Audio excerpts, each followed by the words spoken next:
les premiers instructeurs de l'islamisme au Proche-Orient étaient des agents de la CIA. On le sait aujourd'hui. On le sait, seulement on ne fait pas le rapprochement entre. Voilà. Je ne dis pas qu'ils avaient une tête d'Américains, mais c'était des agents de la CIA. Parce que Daesh croit qu'il est autonome, mais en vérité Daesh ne se rend même pas compte qu'il est manipulé par les grandes puissances, dans le plus grand secret. Évidemment que les peuples, les États, même les États ne le savent pas. C'est un État dans l'État. Comme dans tous les pays du monde. C'est pas la CIA, c'est pas le Mossad. Il y a un Mossad dans le Mossad, il y a une CIA dans la CIA, il y a un FBI dans le FBI.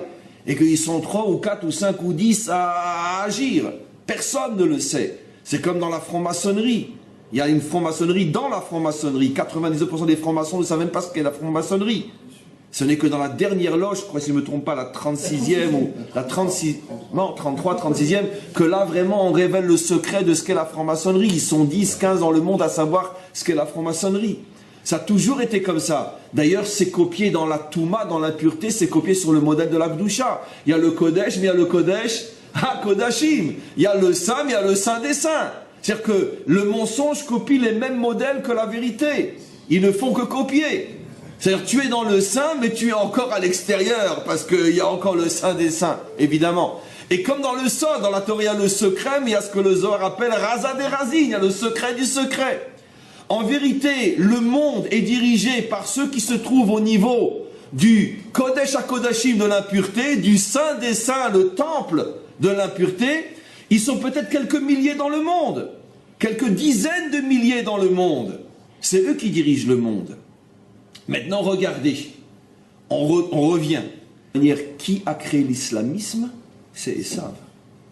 C'est pas Ishmaël. On sait aujourd'hui, et c'est un secret pour personne, que pratiquement tous les groupes terroristes ont été créés par la CIA ou peu importe par qui. Pourquoi? Il y a différentes thèses. L'une des thèses les plus connues, c'est parce que c'est pour embêter, pour freiner l'expansion russe, peu importe, ça tout le monde le sait aujourd'hui, on peut l'apprendre dans les écoles.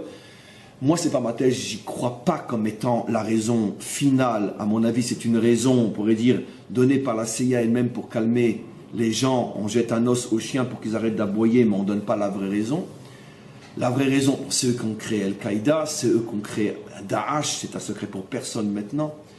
Et c'est eux qui ont créé les fameux mordim, comment on les appelle en français, les rebelles, c'est eux qui ont créé les rebelles contre Assad, ça c'est tellement évident qu'aujourd'hui ils s'en cachent même pas. Et donc c'est eux qui étaient derrière le coup d'État qui a fait tomber Moubarak. Il y a toute une politique de terrorisation du monde dans le but d'installer la mondialisation. Il y a quelques milliers de gens qui ont l'argent, le pouvoir.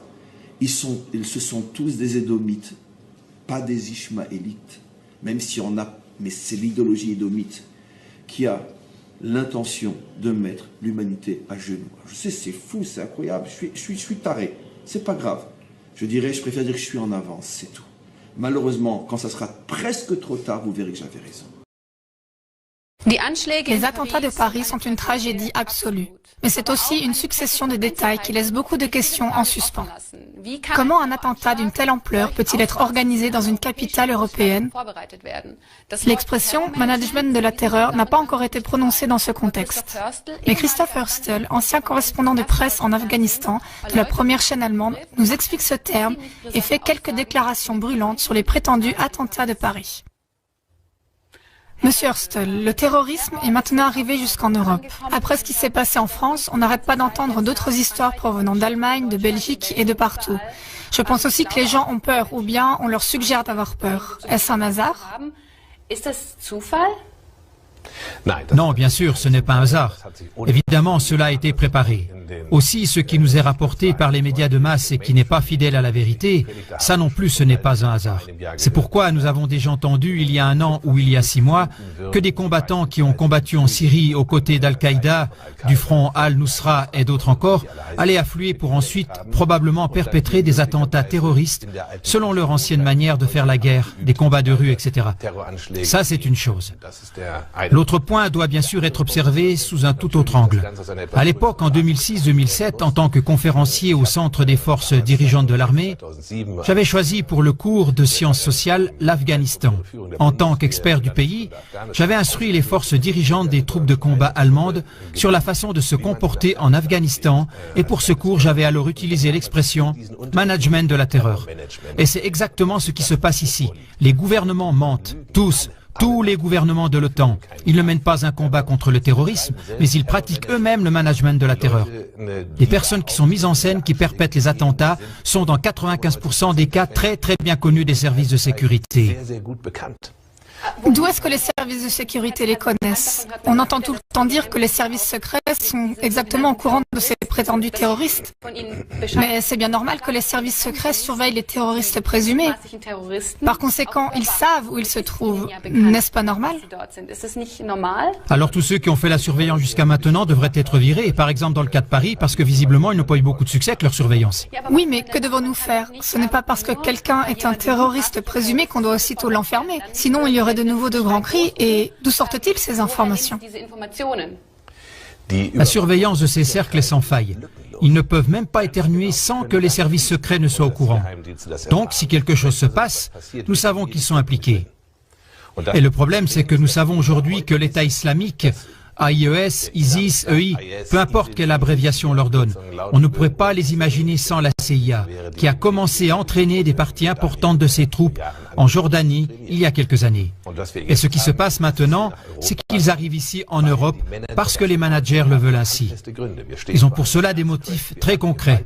Nous nous trouvons devant un crash financier et nous avons d'énormes problèmes de politique intérieure, de politique monétaire, de politique financière, de politique économique, et nous ne voudrions pas que la population se défoule sur le gouvernement comme celui-ci le mériterait. Alors on les distrait avec ce genre d'attentat. L'attentat de Paris sur Charlie Hebdo est très clairement un attentat terroriste manipulé. Il y a assez d'indices pour cela. Non seulement les auteurs étaient connus des services secrets, mais justement la carte d'identité laissée dans la voiture, c'est une chose qu'aucun braqueur minable n'aurait faite. En principe, on devrait trouver tout le déroulement étrange. Les témoignages personnels au sujet des auteurs sont étonnamment positifs. Tout cela n'est pas cohérent. Et ensuite, nous avons un écho médiatique indiscutablement cohérent qui semble convenu, et finalement, nous avons l'écho politique. En Allemagne, les droits des citoyens sont restreints, ainsi que le droit pour avoir un passeport. Et tout ça, ça a été tout réglé en un rien de temps. Mais ça, c'est peut-être quand même nécessaire. Je veux dire... C'est nécessaire. Si on veut avoir les terroristes sous contrôle, vous dites qu'il y a une surveillance sans faille. Par conséquent, on aurait déjà pu tout maîtriser au préalable, dans le cas de Paris. En effet, en Allemagne, on voit maintenant toujours plus, par exemple, actuellement dans une situation à Berlin, qu'il y a eu une intervention où on a arrêté 2 Turcs. On a aussi une intervention à Wolfsburg, ce qui veut dire qu'on voit quand même que nos forces de police sont en alerte antiterroriste. Ils sont en alerte, et un gouvernement qui pratique le management de la terreur via le ministre de la Défense, le ministre des Affaires étrangères et le ministre de l'Intérieur, ce sont ces 3 qui, dans tous les pays de l'OTAN, sont coupables et devraient être mis en prison. Bien sûr, ils vont réfléchir comme « Quand allons-nous mettre en œuvre un attentat terroriste ? Nous allons y recourir lorsque nous aurons l'impression que la population devient nerveuse, d'une manière ou d'une autre, parce que le système politique de son pays ne lui convient pas. Ils le mettront en œuvre lorsqu'ils auront l'impression qu'ils en ont besoin, parce qu'ils n'arriveront pas à faire passer certaines restrictions des droits civiques ou des lois hostiles à la démocratie. Donc encore plus de surveillance, etc. ou d'autres choses semblables, comme par exemple la loi sur les passeports qui a été adoptée. Par exemple, ce sont exactement ces points-là. Lorsque le gouvernement a le sentiment « nous arriverons à faire passer la loi sans attentat terroriste », bon, on va quand même arrêter quelques personnes, parce que ce sont peut-être des cercles qui sont contrôlés, mais ils sont quand même peut-être capables de se débrouiller tout seuls. Donc, le management de la terreur est un business très compliqué. On connaît cet exemple dans le cas de la NSA, où les services secrets intérieurs, les services de la sécurité et du territoire avaient de toute évidence comme habitude de coopérer avec un groupe de tueurs d'extrême droite. Et ça, c'est de ces problèmes qu'il s'agit là. Si on regarde où cela nous mène à l'avenir, on a juste besoin de regarder quelles sont les données générales. Si on a une crise, alors le gouvernement s'assure qu'elle garde la population dans la confusion par ce genre d'attentats orchestrés. Et ça, c'est en principe du point de vue du management. Les attentats autorisés, les personnes qui se promènent par là... Ce sont là quand même des accusations virulentes. Oui, c'est une accusation extrêmement virulente. Il serait temps qu'elle se fasse entendre de plus en plus fort. Le sujet du management de la terreur, je l'ai enseigné à l'époque aux soldats et j'en ai aussi donné une définition.